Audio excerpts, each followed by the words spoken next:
लेकिन आज भी अजीत डोभाल भारत की कूटनीति, विदेश नीति और रणनीति के ऐसे माहिर खिलाड़ी हैं जिसका तोड़ किसी भी देश के पास नहीं है।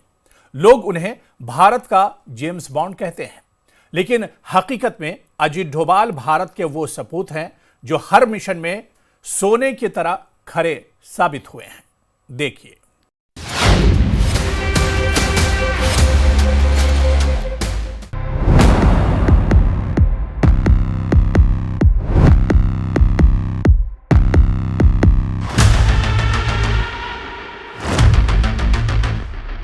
कुछ लोग अजीत डोभाल को भारत का जेम्स बॉन्ड कहते हैं।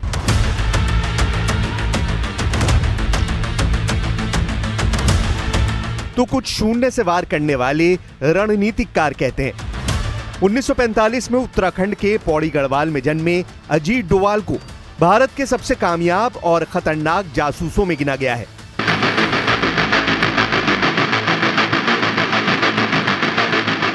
अजमेर के मिलिट्री स्कूल और फिर आगरा यूनिवर्सिटी से अर्थशास्त्र की पढ़ाई की।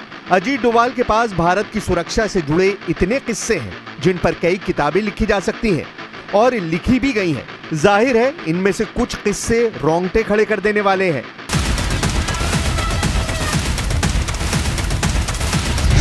उन्नीस में केरल कैडर से आईपीएस अधिकारी बने डोभाल 1972 में आईबी यानी इंटेलिजेंस ब्यूरो से जुड़ गए।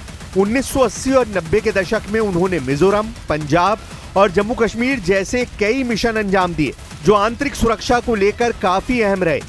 7 साल तक वो पाकिस्तान में अंडर कवर एजेंट रहे। उनकी पहचान ऐसी गुप्त रही कि आईएसआई को इसकी भनक तक नहीं लगी। 1988 में मिजोरम के विद्रोही लीडर को शांति वार्ता के लिए मनाने में अजीत डोभाल की बड़ी भूमिका थी।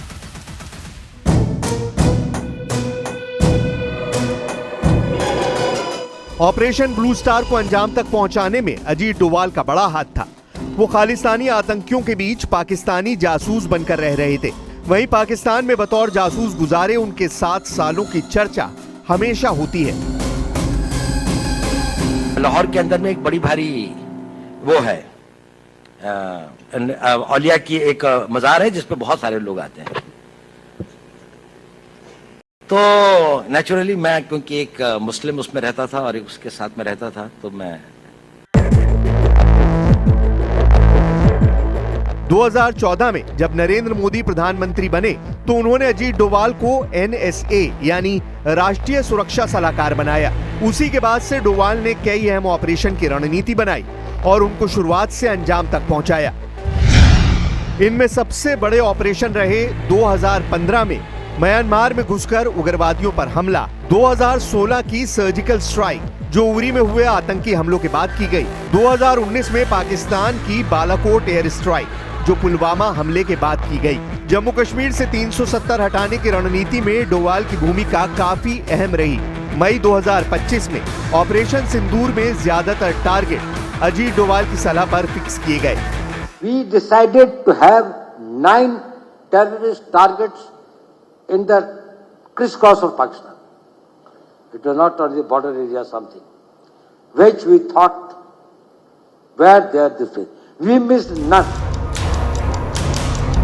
डोभाल के पास जासूसी का करीब 37 साल का अनुभव है और उनका यही तजुर्बा पाकिस्तान के खिलाफ तमाम बड़े ऑपरेशन में भी काम आया है। वो पाकिस्तान के सुरक्षा तंत्र की रग रग को पहचानते हैं। यही वजह है कि पाकिस्तान के खिलाफ भारत के आक्रामक रुख में बहुत बड़ा रोल अजीत डोभाल का भी है।